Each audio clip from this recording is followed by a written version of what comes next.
guess. Another day, another cry.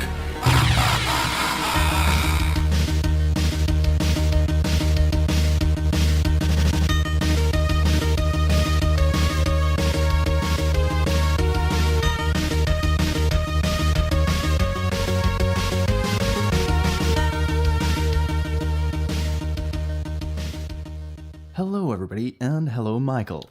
Hey, how's it going, Ragnar? It's going great. So, hello, everybody. This is Blast from the Past, a completely new podcast format that we both want to try out. It's going to be very casual, and you could guess probably what we want to talk about. We're going to talk about old games. And for the first episode, we decided to talk about LucasFilm Games' Loom. Michael, did you play Loom when you were young? I did, yeah. This was, very fond memories on my family's Gateway 386 computer. This was one of the first games that we got to boot up right along there with some of the other classic point-and-click adventure games. It's a very appropriate pick for a blast from the past because, this was one of like the handful of games I played that really kind of like, forever kind of enchanted me under the spell of video games. Like, I was never the same after playing those games when I was like 6-7 years old. Okay, so I was thinking about it because it's been a long time, like when we agreed on doing this game for the first episode and we both booted the game up again, I realized that it has been at least 10-15 years since I played it the last time, and I didn't think it was that long, but it was a weird feeling of playing a game that is both familiar and completely new again for me. Yeah. It had been, I think more than 20 years since I had played it. And, like booting it up, it kind of instantly activated those memories in my mind. And yet at the same time, it had been so long that it was like, well, this is familiar. But at the same time, like, I don't totally recall this. And it feels a little bit alien and new and weird at the same time. It's interesting. I always wished I would have the same, or I could have the same effect with games like Monkey Island. So games that I kind of know in and out. So when I play them today, I know every puzzle and there is no challenge anymore. And I can never play them the same way as when I played them for the first time. And I always wish that this could happen again. And in a way, that was the case with Loom, because a lot of the puzzles I didn't remember anymore. So I had to figure them out again, even though they weren't very difficult. I mean, I think we can agree on that Loom is a pretty easy game. I was surprised at how short it was because I remember it taking me a lot longer. And granted, I was much younger back then, so I think maybe it didn't take me that long for an 8-year-old to beat it. But yeah, I was surprised by how short it was when I replayed it. That's an interesting thing. I watched the post-mortem of the GDC by Brian Moriarty, the director of Loom, and he said the game was designed not for the typical core audience games were designed for at that time, but the game was designed for newcomers and kids, because he already realized it's a great way to sort of pander to an audience that gets left out a lot at the time. And the main criticism for Loom always were it's too short and it's too easy. But he said it was a game that was designed to be finished. And I can totally see that. But let's start at the beginning, I'd say. Like, for people who don't know what Loom is actually about. What is it about? Michael, you want to? Yeah, so this is a classic early 90s point-and-click adventure game from LucasArts. And it takes place in kind of this alternate... I don't even want to call it like steampunk because it's not totally clear what the level of technology is, but you have this kind of like alternate fantasy universe that's populated by these different guilds, and each of these guilds have like a craft that kind of has like semi-magical qualities. Like there's the scryers who can blow glass that has like this magical fortune-telling properties. And you have like the clerics who are the priestly caste of this world. And, our character named Bobbin Threadbare is from the Guild of the Weavers. Exactly. And the Weavers are the caste that spin the thread of life. In their possession is the loom, where all the threads of fate run through and they spin the thread of life in a way. And apparently Brian Moriarty got the idea from a magazine advertisement that he saw, where he saw a computer circuit board just with the title Loom. And this was what triggered the idea. You can't say triggered these days. This was kind of his eureka moment, or his that's funny moment. And he said once he had this picture, the word loom, that also rhymes with powerful words like doom, and it means that something looms over something. He had the idea of this game, and he said the entire world, the entire lore of the game, the backstory, as soon as he had this eureka moment, it came together within a night. So it was really like him starting out at LucasFilm Games. He was working at Infocom before. So the guys who made Zork and other, especially text adventures at the time. And they were having a bad time because Activision bought them at some point and they wanted them to make more, and less quality and less money, but more games and all that kind of stuff that drains creativity. And then he switched to Lucasfilm Games, and a company where George Lucas had enough money, and he said, like, everything you got to do is like be creative and don't lose any money. So he said, like, okay, that was a no-brainer for me to go over there. And and this game is like really learning about the history of LucasArts. That, say what you will about George Lucas, the film director, and he didn't exactly have a heavy hand in the game division, but like they really went out on a limb for a lot of their developers and a lot of their artists. They created the studio specifically with that attitude, like, hey, do something weird, do something inventive. We're not in this because we want to make millions and millions of bucks. We want to, in the same way that George Lucas was kind of like the small underdog who fought against the big Hollywood system to create Star Wars. I get the sense that they wanted to like empower these kind of like oddball computer game developers to create the equivalent in the computer game world. And I think, Loom is just kind of, along with a lot of the other LucasArts classics, but like Loom is a very early example of kind of that LucasArts philosophy, I think, really like brought to life. Totally. And especially when you think about how does magic present itself in the world. You could see that Brian Moriarty tried around a lot. He experimented a lot. For example, the interface usually used in classic point-and-click adventures at that time is the verbal menu, where you have different verbs that you click. You like use, take, pick up, or that would be the same, but talk, give, whatever. And in Loom, he changed that up to a very interesting system, I think, because the Weavers Guild, they have their Weaver staff. I think they're called distaff. Well, it's also the real world name of the distaff is used in weaving. Oh. Basically, it's kind of like a stick you use to actually weave like a blanket or a cloth or something. Like, yeah, man, that is one of the coolest things I enjoyed so much about rediscovering this game was that that like magic aspect of it. Like, it's all very tactile and real and grounded. Like, the lore feels so well fleshed out. It's not like he waves his magic wand of whatever. It's like, oh, there's this actual like system and methodology to the magic and this world. Yeah, very interesting. I actually had a very similar observation that in many fantasy stories, there is no real actual system behind the magic.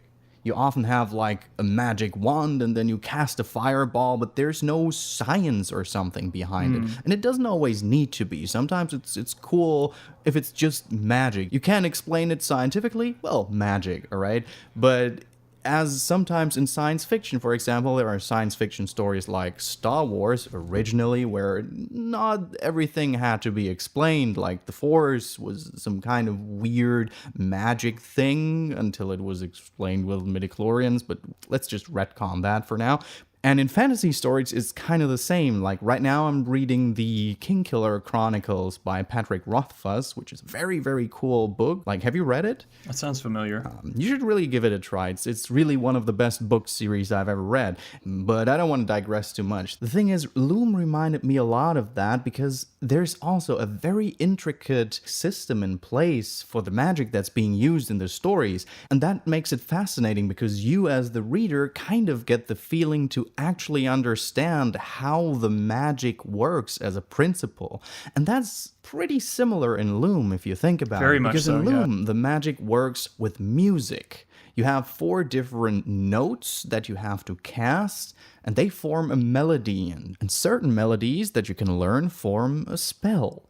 And that's also interesting because the game came with a very unique form of exposition at the time. It came with an audio cassette that contained an audio drama. That gave the player a lot of exposition before starting the actual game. you kind of heard the backstory of the Weavers and the backstory of the whole world a little bit, and the origin story of Bobbin Threadbare and how he came to life. And if you want to, we could just take a listen into that audio drama. Yeah. And I'm going to show you a little excerpt from this, and let's Go just ahead let's and just spin take a it peek. up. Yeah. Not tonight, Mother Hetchel. Especially tonight.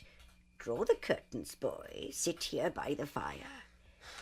Now, tell me, how many threads are there in a draft? 4. Their names? The throw, That's 1. the beat, 2. the treadle, and the rest. Good. Let's see if you remember the draft I taught you. Spin it for me.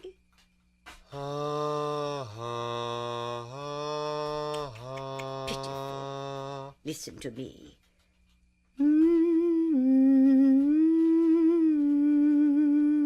Now you know what the other boys do in school all day. I guess I'll never learn to weave. Rubbish. Do you suppose every weaver starts out with a golden throat? It takes years of practice, years. But where do I begin? You begin with this. Do you know what it is? No. This is called a distaff. Our ancestors used a distaff to spin flax into thread. We use it to spin music and light into threads of influence. Show me. Hold the distaff in your hands, like this. Don't be afraid. Now, spin that draft I taught you again. Just the first thread.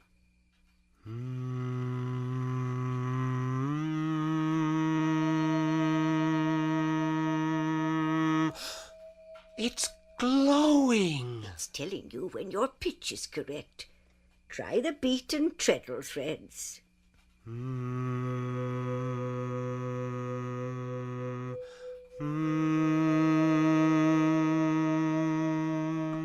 You learn quickly. What happens if I spin all 4? Let's find out, shall we? Let me shut this first. All right. Listen carefully. I want you to spin those 4 threads again. Wait for the distaff to glow before you go on to the next. As you spin the last thread, point the distaff at the ball of yarn inside my knitting basket.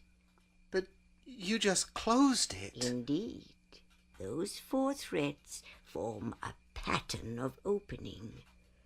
You're going to lift up the top of that basket without even touching it.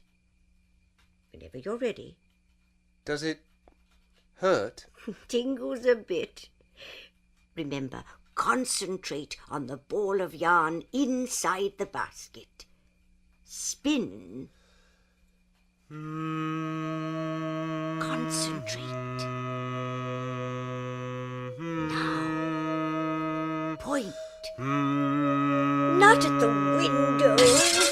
Wow! It's very charming. Like they sometimes in this audio drama you can like in some parts it feels a little bit hammed up, but I gotta say, like, Mother Headshell is just mwah, it's just a wonderful. Oh my God! Yeah, charming like old Dame lady. Helen Mirren vibes going on there, like extremely strong acting. Yeah. Absolutely. But what they actually did with the audio drama is they kind of tutorialized you a little bit for the game, because this melody that they used in there, this is actually a spell in the game, and she already told us, like Dame Hetchel already told us what it is, and it is the opening spell. And that is how magic works. You always combine 4 different tones to a melody, and this melody has an effect on the world. And it's actually a very interesting system of magic, because you learn new spells by observing your surroundings. For example, if there is something that is spinning and you click it to observe it, you might hear a certain melody, and then you will learn that melody. I'm sorry, I'm having the hiccups. No, that's right. But you're right. You have to take those, you have to observe your environment, see, these environmental clues, Exactly. and then translate them into, the puzzle of using the distaff to cast these different spells. Like, it doesn't ever hide it from you. Like, it makes it pretty clear that, like, oh, this is something you need to pay attention to because it's going to be the pattern for a spell. Like, the game pretty clearly signposts that. Yeah. But yeah, it's just such an interesting system. What really struck me, like, profoundly, was this idea of, like, weaving a spell by using sound. The notion that, like, you're weaving sound in the same way that you would weave, a blanket or a tapestry or something, and that, like, that the act of weaving sound in this way creates the spell, because the things she's talking about, like the throw and the pull, like, these are the actual actions that you do on a loom when you're crossing over the horizontal and the vertical threads on a loom, the weft and the weave. Like, these are the actual actions you take. Like, there's some real thought behind this, and that's what I mean about there kind of being this, like, coherent kind of system. It really makes you feel like you're being given this glimpse into this larger world, and you're not getting the whole picture, but, like, you're getting just enough to make it really, like, interesting and tantalizing. Oh, absolutely not, right? You're just playing the very, very short story of Bobbin starting from his 18th birthday. And it might be interesting to add for the lore that Bobbin Threadbare is called the Loom Child because his mother, who is basically not his physical mother, she kind of sort of made him be born from this gigantic loom of the weavers. So he kind of came out very of nothing. like Anakin Skywalker, Yeah, no, totally. No real father. And the actual weavers, the elders, they fear him for he might have powers or he might interrupt the flow of fate, anything. So he's kind of an outcast in weaver society. And with his 18th birthday, things start to unfold, and he has to leave the secretive island of the Weavers, which actually reminds me a lot of Monkey Island. The first shot is very Monkey Island-esque. Like it is. Wow, I didn't even think about that, but it is, isn't it? Yeah. That was what I thought about. It's at least in the EGA version. That is also interesting because there are several different versions of the game.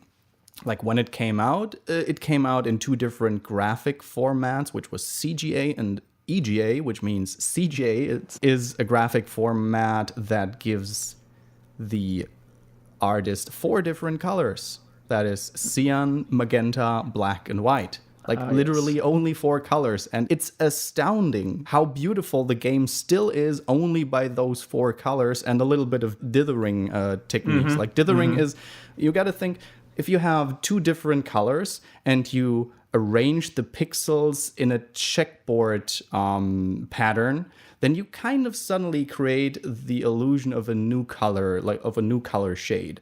And with that, they kind of sort of created like 6-8 different colors, and it looks beautiful. I mean, for the technical limitations. So then there is the EGA version, which is 16 colors out of a 64 color palette. And this is the version that Brian Moriarty loves the most. This is his version. That was the version I played, yeah. Yeah, and that was the same for me. And you also have different possibilities of listening to the music. We're going to get to that later. And then later on, they released a VGA version that also came with voice acting. And this is actually a version that you said before we started that you actually had wanted to play this version, but I think you played the right version because Brian Moriarty himself doesn't like the VGA version because they changed up a lot. For example, I'm talking a lot right now, but no, but I'm interested. What did they change? So, for example, the opening shot, you see Bobbin Threadbare sit with his back to the tree, and you see basically everything is black and blue and cold, and the only thing that has a color is the leaf that falls from the last leaf falling from the tree, which is a powerful symbol. And you have to click this, and it's the only red thing, the only warm thing on the screen in the EGA version. In the VGA version, they made everything lush, so that was something that bothered him because they actually spent a lot of time making the backgrounds only with cold colors, so the leaf that falls would pop visually, and in the VGA version, they just eradicated that. And a lot of different things that changed small details, but details that were very important. So in a way, if you want to play the real version play the EGA version. So that. Yeah, I mean, I would say like the game just it really starts on a strong note, and then I love the game. It doesn't mess around. Exactly. Like, you know, you've got that stark shot of Bobbin wakes up under the tree, and it's like, oh, we've got this beautiful vista escape in front of us, and then you walk down to the town, and immediately, you know, you're in this hall of elders, and you get to read these tapestries that kind of like give you the history of the world and kind of like hint at what's to come. And then, you know, immediately you're like, you see the loom, and you kind of like see the events that throw the plot into motion. Like, you know, a lot of adventure games I remember playing, they kind of take their time, they amble a little bit, like, you know, they take a little bit of time to warm up, and I guess it's just the nature of the short length of the game, but I really appreciate how the game moves with the pacing of like a very kind of like well shot, well plotted movie, you know, like it's got a very brisk clip that you just kind of like, it never drags, you just kind of feel compelled to keep following along because you want to see what the next story development is going to be. True, yeah, and it has a certain sense of flow, and that's rare, at least back in the day, for a classic adventure. Like nowadays, a lot of adventures, especially the Telltale formula, is kind of tailored towards flow.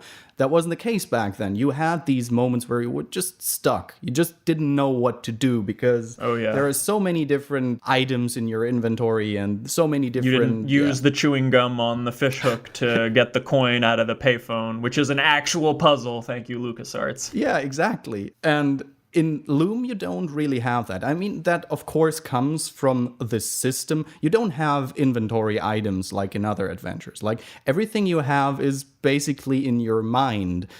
Plus, there's a sort of level up functionality. Like after a while, your distaff will allow you to play higher notes. And again, that gives you that sense of like, oh, Bobbin is really like, he's growing as a weaver, like his power is developing like such a simple way, but it like really throws you into the role of that character. Yeah. I mean, it's not level up in a way. It happens scripted, you know, it happens when it's supposed to happen, but still it gives you that impression that Bobbin is getting stronger. And actually one of the most important spells you learn quite early on, but you hear it all over the game. It's like this, what does it say? It's like it's that spell that you use at the end of the game. I don't want to spoil anything, but that's also an interesting foresight that you can already hear that spell, but there is one note in it that's way too high for you. But you hear that spell all over the game, and it gets burned in your mind. You already know how to cast it, but you're not strong enough. Using the musical note, it's like you're not strong enough yet because you can hear that note that you can't reach. But someday you might be able to get there. Yeah, wow, I hadn't considered that. It's a wonderful foreshadowing because the moment you hear that last note be unlocked basically on your distaff, it's like, yes, now I'm gonna do it. Like I was waiting for this moment, so it's very cool. It's a very cool progression system in a way without being too arbitrary. In a way, you know? Yeah, I was really blown away by how well it holds up. My thought when I was playing it was exactly that, like, oh, this kind of feels a little bit like a Telltale game, you know, like very story driven, moving at a brisk pace.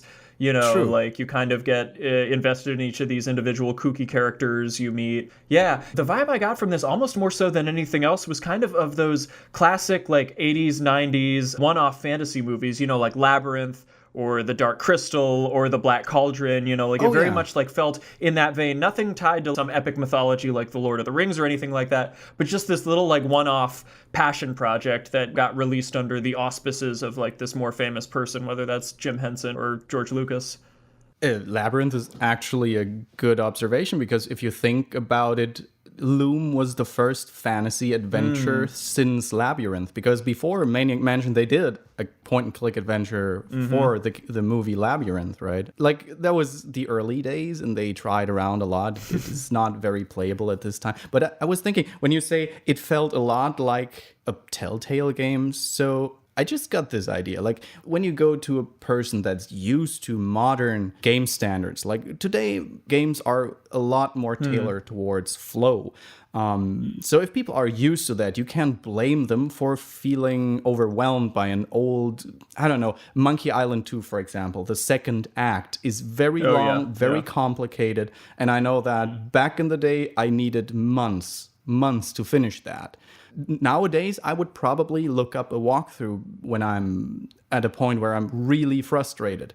But back then, I didn't have any access to internet or anything. But if I would approach a person who is used to modern gaming and never played old adventure games before, this would actually be a very good entry title, because it's really not frustrating. And that's exactly it, isn't it? Is that this game was made in a time when games coming out were, like they were supposed to be extremely confusing, obtuse, difficult to finish, and that was kind of thought of as an asset. Like you're really going to get your money's worth out of this game because it's going to take you forever to beat it because it's so obtuse. Yeah. And so this game is like almost like a conscious reaction to that. That it's like a rejection of that. Like you were saying, like we want to make this a game that people can finish.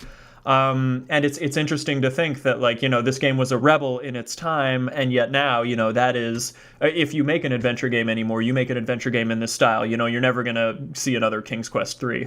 True. When you think Loom, what's the first thing that comes to mind? Probably the very first thing that pops in your mind, I would be guessing it's the title melody, isn't it? Oh, certainly. Yeah. When I think of Loom the game, yeah, absolutely. Yeah, that's what I meant. Because the soundtrack, and especially the title melody of Loom, is what stuck with many people. A lot of people have very fond memories of it and associate it with the game because it vividly paints the atmosphere of the whole setting. And there are a few very interesting details about it. For example, the inspirations that Brian Moriarty took for the music in the game, and also the technical specifications, because back in the MS-DOS era, your sound card would determine how the music would sound, because the music, to save disk space, came with sampled MIDI tracks, and the sound card and the drivers actually came with the MIDI library. So depending on what sound card you had, you would have a different version of the soundtrack. So I suggest let's take another listening example, and for now we're going to start with the Roland MT32 sound card's version of Loom's title theme. All right? Yeah.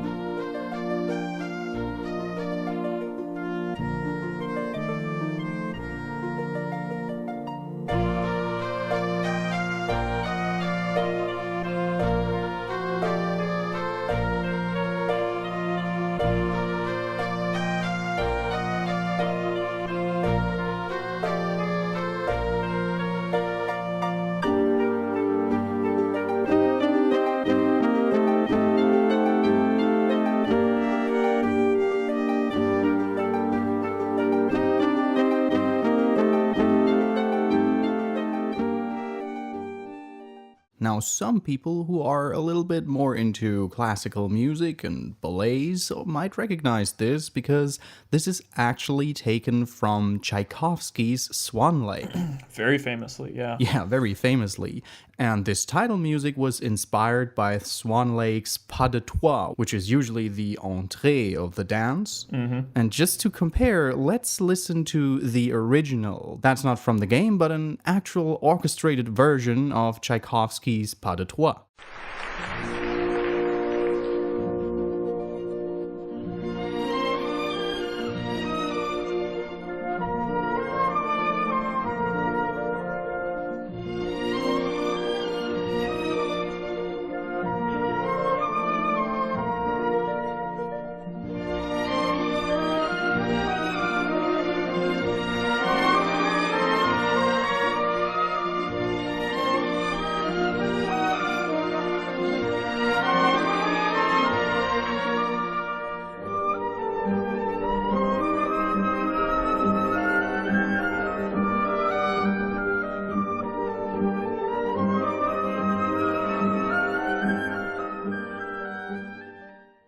And now, if you didn't have a sound card, you could either play the game muted, or you could resort to your PC speaker, which is the little device in your main board that produces these beep noises that were originally meant for alarm signals that your PC would send if something is wrong or to check something.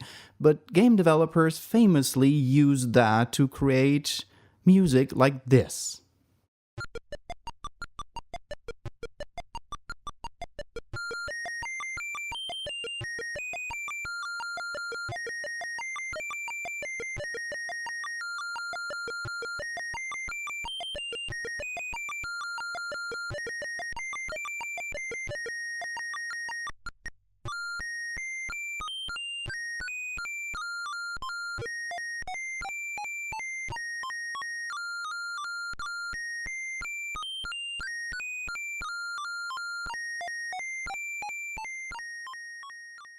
That's the one I remember. That instant flashbacks to my childhood. My Did goodness, you play it it's like this? uncanny. Yeah.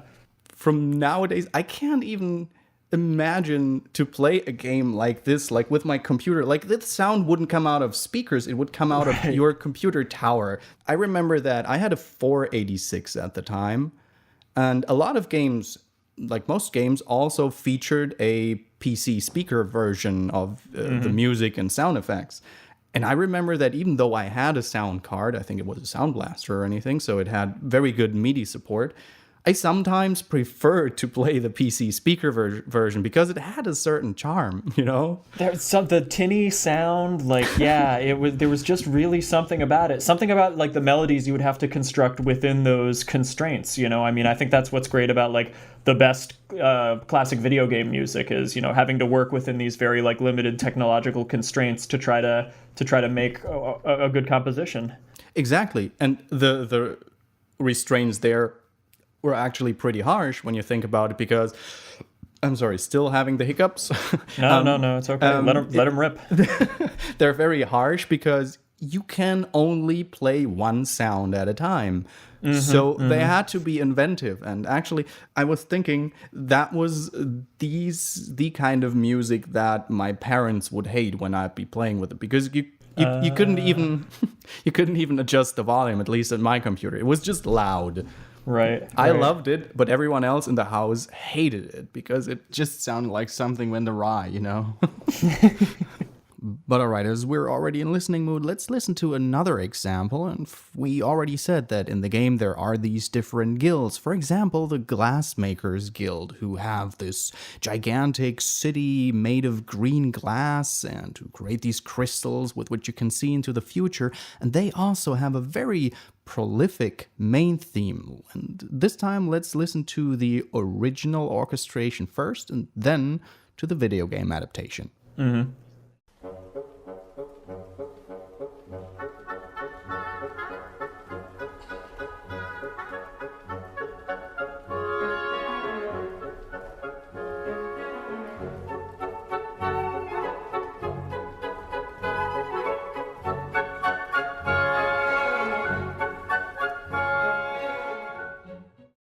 That's just such a classic tune. Like, you don't even have to be a classical music listener, and you just know that tune when you hear it. Exactly. And that's interesting because it already creates a sense of familiarity. You already heard it somewhere. And in the game, it sounds like this.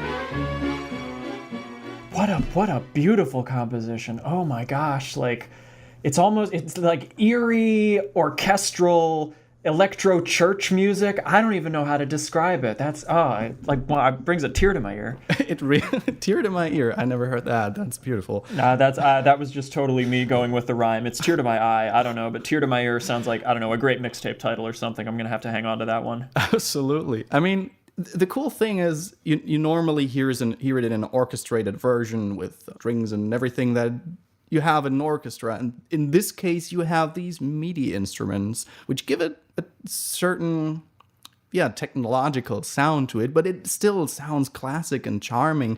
It just worked with 4 different instruments. So at the time, they could just use 4 instruments, but it still sounds orchestral and epic and grand, you know, like... It's just beautiful, and that's one of the things that I remembered most vividly when we mentioned to talk about Loom, I was like, oh man, this music. And that's often a thing, right? That the music. I think, music really like helps you associate music in general. Humans are very like prone to associating music with specific times or locations or eras of our life. So yeah, I mean, I think the music is a huge reason. Yeah, music and smells. Part of why. But yeah, smells are a problem for video games, basically. I mean, the only thing I heard. Do you remember Leisure Suit Larry 7?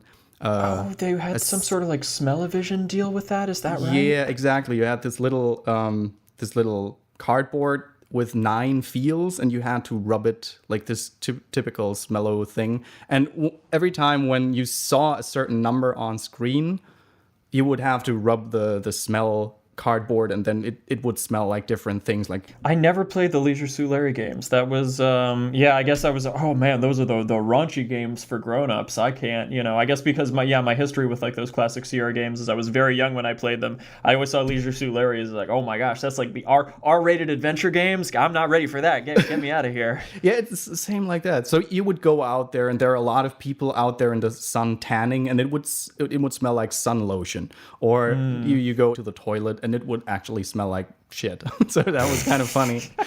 So that was LO's humor. But that was, I think, the only time I can remember that smell was incorporated in any way. So anyway, Loom does it very well with music, because the music really stuck with me. So especially the main theme, which is probably not the most famous movement of the Swan Lake, right? If you think Swan Lake, it's mostly, for example, this part or or other movements. And this one, I actually had some trouble to even look up which part it was for this podcast.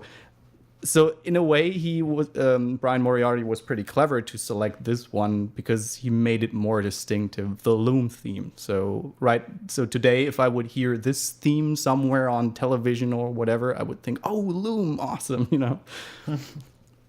It kind of sticks with you. Are you gonna play the clip there? No, we already listened to the main theme, actually. Oh, sorry, I thought you were gonna play another clip. I totally missed the cue there. No problem. Okay, yeah. Well, let's just skip over that. All right, well, one thing I really wanted to talk about that struck me about Loom was the loving depiction of, like, the Weavers as part of some, like, workers' guild or union. Like, I don't know. I think it's, maybe I feel this very particularly at a time living in the U.S. when, like, unions are kind of, like, on their way out. Like, people don't like unions anymore. There's a lot of laws trying to, like, break them up. It's, if you give them the choice, people don't want to pay union dues. People don't see any benefit in being in a union anymore. Like, this country, we used to have a really strong union presence, but we don't really so much anymore. And this game, like, it comes out more in the audio drama that you can play before the game. But, like, I love how it's all about, like, they make it explicit, like, the workers kind of, like, banded together into their different groups to protect their mutual interests and, like, develop their craft and, like, secure their place in the world. Like, they formed their guilds, and, like, you rise and do your apprenticeship in the guild, and that's what gave birth to the Weavers and the Scryers and the Clerics. I don't know, there was something very heartwarming about the game's kind of, like, embrace of that working class spirit. I don't know how else to describe it. True. And if you think about it, the Weavers themselves are actually the example for how it is to have a hard time if you're too powerful within this system, because the Weavers actually have their finger on fate itself, on the way time itself flows, so people are afraid of them and cast them out. So the Weaver Island is kind of a desolate place where sailors avoid it and all that kind of stuff, and the Weavers live secluded on their own. And when Bobbin himself, he has to leave the island eventually and comes in contact with other guilds, you can hear people say, like, you're a weaver? I heard of them in ancient tales and stuff like that. Like, the Weavers have been forgotten for hundreds of years, and people think they're a tale or a fairy tale. Yeah, and that is the other thing. Like, there's so many themes about the game, like, you're a product of fate, but your character, Bobbin, was, like, an accident. He was not foretold in the Loom, and he's, like, this agent of chaos, and nobody knows what's going to happen. And it's like, there's this element of, is fate actually written a certain way, or do we set our own destiny? Can one person and change what is supposed to be written in fate. Like, it's simplistic, but the game kind of like deals with that in its own way. And, I was very, I found that aspect like very interesting too. All the mythology, the way you were saying, like the loom is kind of like the conduit through which the weavers order the world, and, they decide how time will proceed. And yeah, I just all very, very like very heady stuff. I really enjoyed it.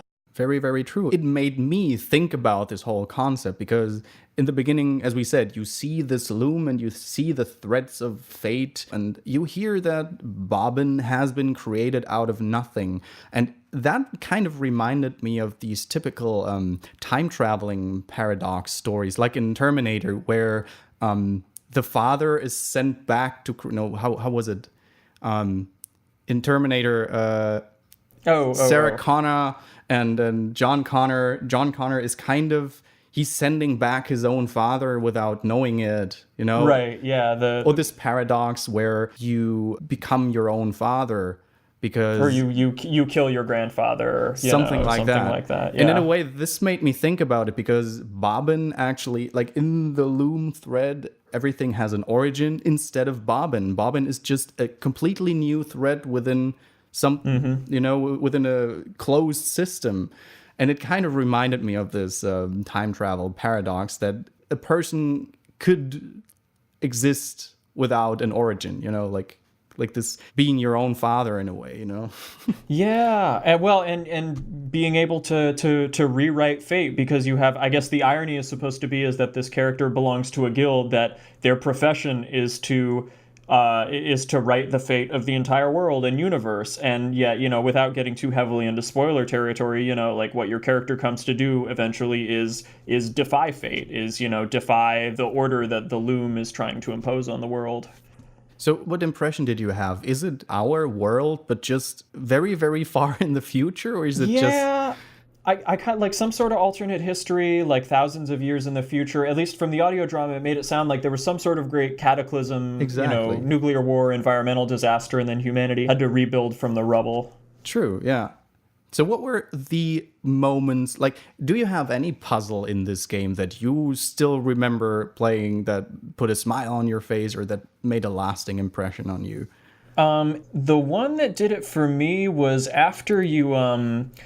I think it's after you meet with the scryers, you go through the field and you encounter, there's the sheep herder there, and, she's just, like I gotta hire a wizard to help me take care of my sheep, like I'm just, she's having a tough time, and so you help her herd her sheep, and then in order to get, I don't want to spoil too much, but like in order to complete a puzzle, basically, you have to figure out a way to change the color of this sheep's wool.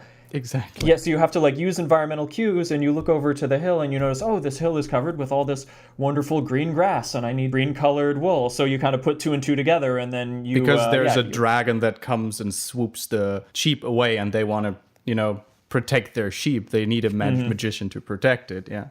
Just as a little bit of context. Yeah, so I guess it was the way it used the environment like that really made me smile. It made me kind of sit up and be like, oh man, yeah, this game really is something special. Because I think that was the first puzzle I can recall that used the environment like in just such a clever way like that, where it's like you got to consider the placement of the object in the background. Like, yeah, that makes sense, that it would turn the sheep green because they're standing on a green hill. I found that pretty funny too, and you could already paint the sheep green that you meet before there was a single or these few sheep that would jump. I love that one because there were 4 sheep next to a shepherd, and they would jump over a fence, and every one of the sheep would make a sound, and this would actually form the melody of "Fall Asleep" or "Sleep." So when you learned that melody, later on you could put people to sleep with the melody those sheep made. So I kind of like this whole part. One thing that really impressed me, because for me it was in a way a eureka moment too, is when you leave the island and you learned a spell that means something like twist, or a spell with which you can twist something. So then you approach a tornado in the water, you like on your little floating piece of wood, and you cross the ocean, and then there's suddenly a tornado in your way, and you can't pass it. And the logical leap you have to do is that you learned a spell that twists something, And to diffuse the tornado, you have to cast the spell backwards to sort of untwist the tornado. And that was beautiful because it was so logical, you know? If this melody would twist something, the backwards melody would untwist it. And then you have some spells that have no counterpart to it. So did you notice that the melody of those spells was actually a palindrome, basically? Oh, because they could be repeated. Exactly. The same so backwards and forwards. Exactly. Okay. So there was no inversion of it. So I really like that idea. So as you said, there's always another layer to how fleshed out this tiny little magical world is. There's, as you said, there's so much thought put into this. I think, you know, this game, Loom, is the epitome of tight, focused narration and game design. You know, every element has a purpose. There's thought behind every single object, every single game element, every single puzzle. Like, because it's such a short experience and everything is so tightly packed, you know, everything is just so very, very well considered. And that makes it such a more memorable experience than some, you know, there are point and click adventure games I can recall playing that were so obtuse and I spent so much time just dicking around, wandering my character around, trying to figure out what to do, that, like, you know, you're more relieved when you finish those games versus it leaving like a lasting, memorable impression on you. Like Loom is the anti that, you know, it is short, focused, and unforgettable, like the best movies. That's, yeah, absolutely. I totally agree with that. So, yeah, and it also has a lot of different themes. Like, I was surprised by how sad it sometimes was. Like, it was really, it really sometimes put a lump in my throat because it was a very emotional and deep story. And I honestly didn't remember it as that. Maybe I wasn't, I don't know, perceptive. What got to me was when very early on in the game, when your caretaker, the elderly woman who's been taking care of you, you know, as a punishment, she gets turned into a swan, and then there's a close up where like you see the swan as it's talking to you, you know, she's like communicating with you, and you see the swan's expression, and it just looks so sad. Yeah, I was, you know, I had that moment where I was like, oh, this game's got a little bit of melancholy here, you know, there might be a downer edge to this game. It totally did. Wasn't she even transformed into something like an ugly black swan or something? Ugly black duckling, yeah. Oh, man. And yeah, it conveyed so much emotion. I totally didn't remember that, honestly. But it also has some really charming and funny moments. For example, I'm just gonna mention some moments so we have a little bit to talk about. So if anybody wants to avoid spoilers, then maybe jump a minute ahead or something. But I'm gonna spoil a short little puzzle where you are trapped by a dragon, and of course a dragon is slumbering on its hoarded gold pile, you know. And in order to, like, the dragon is like, yeah, whatever, do what you want. You can hurt me anyway. But you have two spells in your mind, and one of those spells is actually turn straw into gold. So you just learned, or you learned that you can inverse spells. So you can also turn gold into straw. And then you turn his gold into straw, and he's like, yeah, okay, come on, just redo it. That's bullshit. And next thing you have is fire, you know, a fire spell. And then you set all of his gold pile on fire, and he's like, oh my god. But you just burned all of his wealth that he accumulated over hundreds of years. And it was kind of the typical point-and-click adventure sociopathy, you know, like you constantly steal stuff from people, which could put them in real harm's way. And in this case, it was the dragon, who was actually kind of nice to you. And you just burned everything he gathered over hundreds of years, and it was like, okay, moving on now. So I kind of like that. Yeah. And then again, it had some really dark moments. Like suddenly it turned really violent, you know. Towards the end, yeah. Yeah, some kind of in the middle. As soon as you get to this large forge with the blacksmiths, and when you have to switch character with another character who is sleeping to kind of get entry into the forge, and then the dragon comes and just kills him because he thinks he's you. Yeah. Is he dead now? With blood and everything. And I'm like, oh my god, this came out of nothing, you know? So it's this effect that sometimes there are movies or books, literature, video games, when it's not full of violence, but when suddenly violence comes out of nothing, it has so much more of an impact. you know. Yeah, when you're not already desensitized to it, and it Exactly. just kind of it punctuates the scene that much more. Yeah. It kind of reminded me of Drive, for example, where the whole film, nothing really happened, and then suddenly he smashes the head of this goon, you know? And in this game, it was kind of similar. It was kind of heartfelt and upbeat most of the time. Because you don't really see a dead body before that point, do you? Like, I don't think your character really has to, like, reckon with death or anything like that. No. And yeah, then all of a sudden you have to, like, like right before you were saying, you know, you mess around with the dragon a little bit and really ruin his day, and you're kind of having to, like, deal with, like, oh man, I'm a real bastard here. Exactly. And later on, the villain of the game is kind of... This one, it wasn't a very charismatic villain in any way. It just felt like a run-of-the-mill wizard who wants to, I don't know, take on the whole world. Kind of a weak character, but he's dying in a final moment. And if you play the game on hard mode... Did you play the game on hard mode? No, I played it on normal, but I'm thinking I might be due for another playthrough because I hear there's a special ending if you play on the hardest mode. It's kind of one scene, and when he dies, he kind of tears apart with the fabric of the universe, and it's actually a very, very brutal animation. The animation was actually done by Steve Purcell, the guy who made Sam and Max. Oh, cool. And the anecdote goes that Brian Moriarty said, like, yeah, we still need an animation for, the bad guy. See, I don't even remember his name. It's like Archbishop something. Bishop Mandible? Mandible. Bishop Mandible? Yeah, that's him. I think yeah, so. the anti-secular cleric league or the anti-secular conclave or whatever the heck they called themselves. Like, I loved how explicitly, like, this this Catholic Church-esque religious organization was like, man, these are the bad guys. Yeah. Like, they're like clearly like the supreme evil. It not totally fucking was. Around here. It was even... the anecdote was basically like, yeah, we still need an animation for the hard mode when he dies. So, Steve, can you do that? And he kind of said, like, yeah, I'm going to do that. And he stayed overnight. And then Brian Moriarty came back to he didn't specify in what way he was supposed to die. And then he came back and he saw, like, a crowd of people around Steve Purcell's desk. And he was like, oh my God, what's going on there? And he's like, you want to see this, Brian, come on. And he came over and did you do the animation? He's like, yep.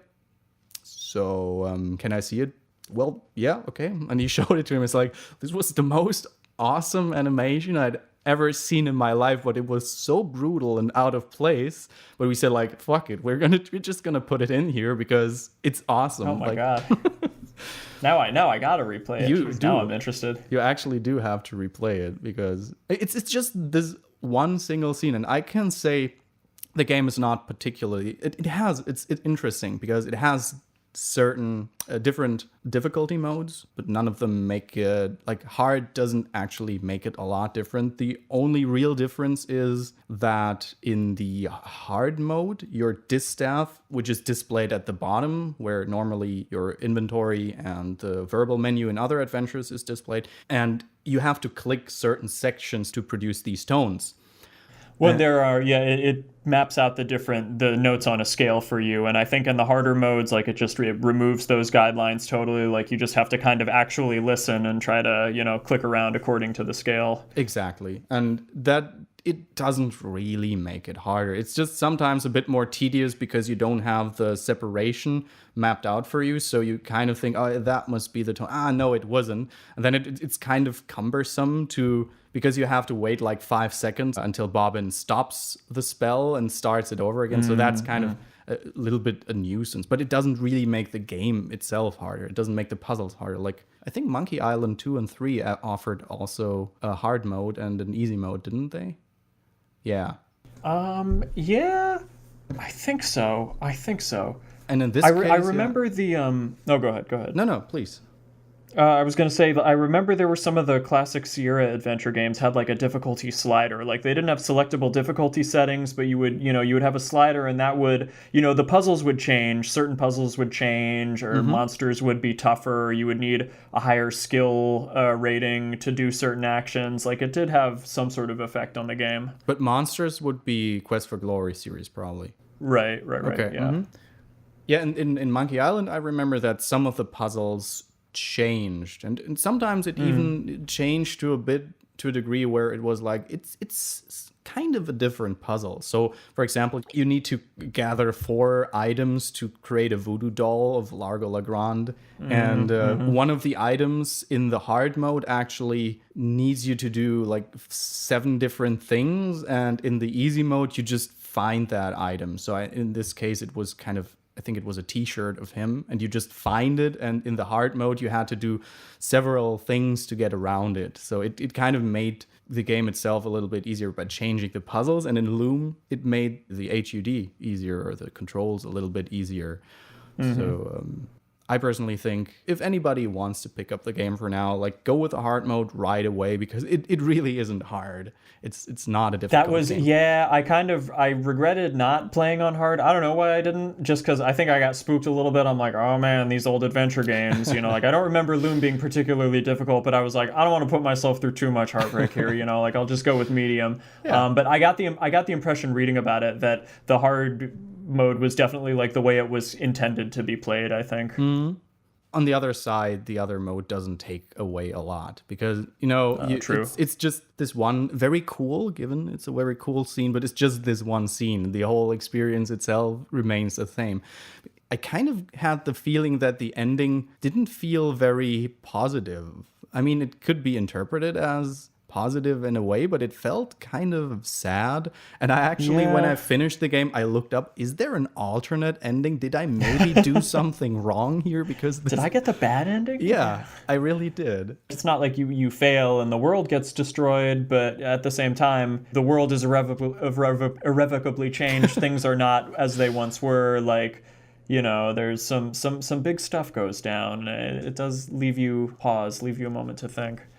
So we could make this a thing when we talk about old games that we fondly remember from our past, because sometimes they don't hold up, but at the end, I mean, everybody could hear it out, but does it hold up? Oh, God, yes. I would agree totally. Like, it absolutely holds up. I had a blast playing this, to go full circle here. A blast from the past. A blast from the past, to get really corny. No, but honestly, I'm sometimes drawing ridiculous comparisons. I want to say it reminded me of Blade Runner. The game didn't remind me of Blade Runner, but it reminded me of the way I experienced Blade Runner, because I remember the first time I watched Blade Runner in my life, I expected it to be an action movie, and I wanted a lot of people to be shot, and I remember to be disappointed with 14 or something. And the next time I watched it, I was at a different phase in my life, and suddenly it meant something. And every time I watched Blade Runner, it meant something new to me. And right now, it's literally one of my favorite movies of all time. And in this way, as I said, like, I didn't remember Loom to be that gloomy in part and that emotional. And now I played it in a completely different phase of my life. And it's a completely different, no, it's not completely different, but it's, it's a different experience altogether. And it kind of also mirrors my own self at the time, It is weird. I kind of had a similar thought, because it's again, without getting too heavy into spoiler territory, but like the ending, it kind of ends on the note that, like, things can't ever stay the same. Life is going to change, things are going to change, maybe even bad things are going to happen. Exactly. And you just kind of need to deal with it and move on. Like, living is going on and trying to, like, find a way to, like, move on with things, even when, like, the world has changed forever and the world is gone. Like, we still have to find a way to, like, kind of live and move on with life. And yeah, I mean, I think when I was younger, it was just kind of a very standard, like, hero's journey tale for me. Like, oh boy, the outcast Bobbin Threadbare, I get to assume his role and, like, go on this epic journey and meet new friends. And, like, that aspect, like, resonated with it much more strongly when I was younger. But now, I think I take something away a little bit different, because, I mean, the irony is that, like, yeah, I'm, like, revisiting and reliving my past here, a blast from the past. Like, like, I'm trying to, like, resurrect the past playing this old video game, but the video game is also kind of, like, delivering the message to me that, like, yeah, sometimes you gotta move on with life. Yeah, and I think this is something that's important for a game to hold up, to not be the same, like, to kind of mature with its audience, like, like a cartoon series that you watch as a child and you just laugh about it because the colors are funny and everything is loud, but then you watch it as an adult and you're like, hey, this is actually pretty deep, you know? Right, exactly. There's a lot more layers to it than I initially thought, and I like stories in general that mirror your own progress, and Loom definitely did that for me. Yeah, I mean, I think you can recommend this game pretty much like no reservations. I think even if you're not the sort of person who sees themselves as like really enjoying classic old school computer games like this, even if you don't think you're that kind of person, it's so short and it's not a difficult game, you know, like you're not going to get hung up on it. You can play it probably in like an hour and a half, 2 hours tops. Like it is absolutely the sort of game that you should seek out and play. Okay, yeah. I agree with that, and I'd say let's end this on this very upbeat note and recommend Loom to everybody who either played it back in the day or wants to experience it now with a fresh mind. That's Blast from the Past certified. All right. The official. It won't be the official cosign. I don't know. All right, Michael, it was a blast. Bye-bye. Yeah. Hell yeah. Bye-bye.